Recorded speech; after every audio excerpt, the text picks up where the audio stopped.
had a pug nose. Pug nose, so he named me Puggy. But as I was telling you about nicknames, I went to jail one time, you know, and the officer asked me what was my buddy's name, and I told him, you know, like, just say a nickname like Chew Tobacco, you know, and they said, well, how long you been knowing Chew Tobacco? And I said, about 10 years. They said, but what's his real name? I said, Chew Tobacco. And he said, what do you mean? You've been loafing with this man for 10 years and don't know his real name? I said, well, I just told him the truth. I said, black people go by your nickname. I said, unless you went to school with them, you better not ask them what's their real name. So once you get a nickname, and he couldn't believe it, but that's the truth. A black person, if you ask him, he got a real nickname, and you asked him his real name, he said, you better, are you the police? You want to know my real name for it, but that is the truth for black people. Once you get a nickname, unless you went to school with a person, then you know their real name. But there's people today that I've been knowing 20, 30, and all I know them is by that name. Unless I went to school with them, and that's just. Now, why is it okay if you went to school with them to know their real name? Well, because their name is called every day. Okay, that's so how you that's know. how you would know. Yeah, that's how you know their real name. But if you didn't, if I didn't go to school right now, if I asked you your real name, you would ask me, what do you want to know my real name for? And that's the way it goes. It haven't changed to this day. That's Interesting. And then you said something about you went to a lot of clubs back in, what was it, 50s or whatever? Yeah.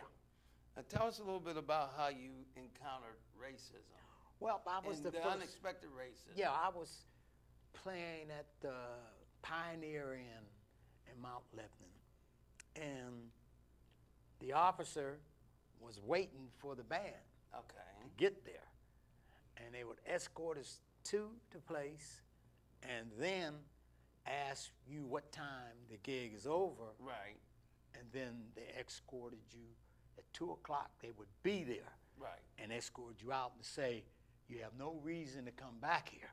Okay. Yes. I think that's ignorant. Now, what about the other racism you were telling us about that one club? What one? There was prejudice against the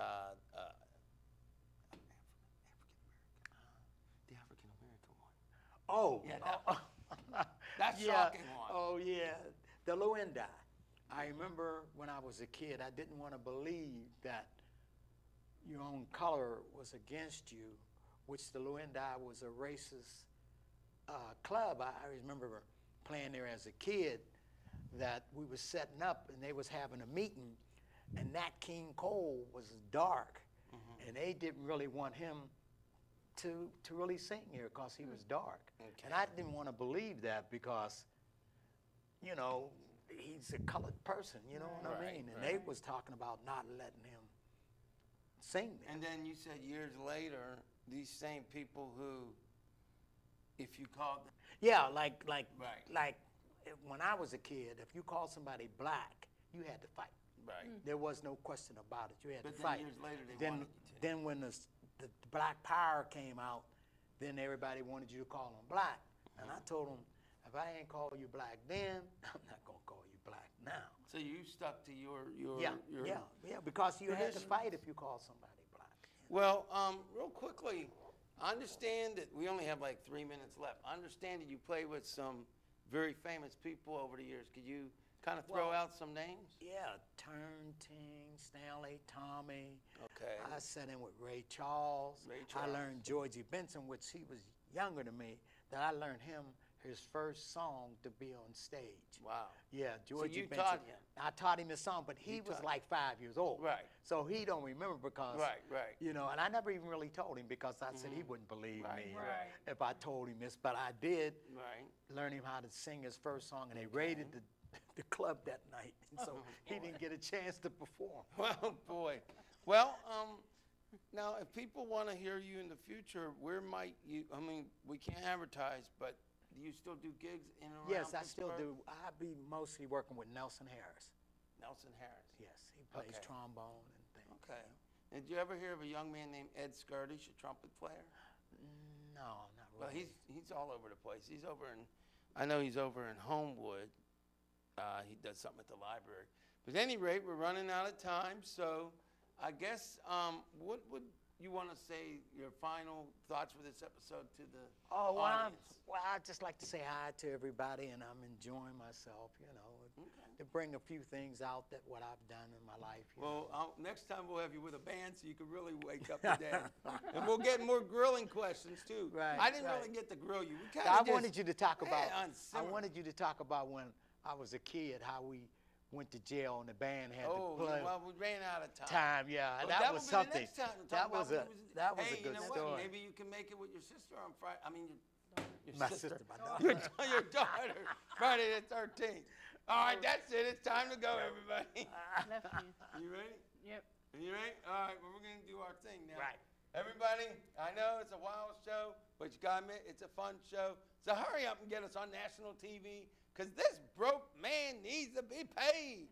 But in the meantime, remember that you and humanity really does matter.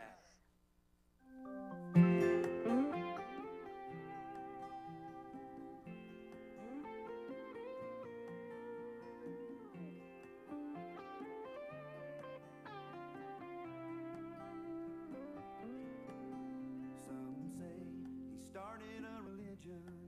Some say he was a radical Jew. No doubt he taught us all by example of what our conscience says we should do. Like we want to be treated, ourselves is the way to treat our sister and brother. It's the key to human and civil rights, yeah, in the sum of all that matters. Look out among you, my mother, my sister, my brother. We must have love for each other if we want to be free. And if we want to save the planet, we must help the people on it.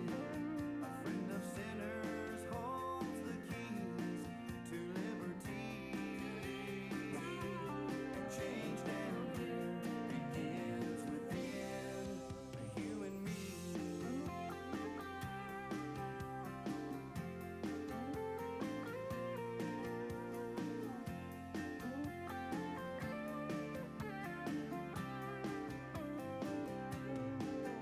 He went up against right-wing religion and tried to teach us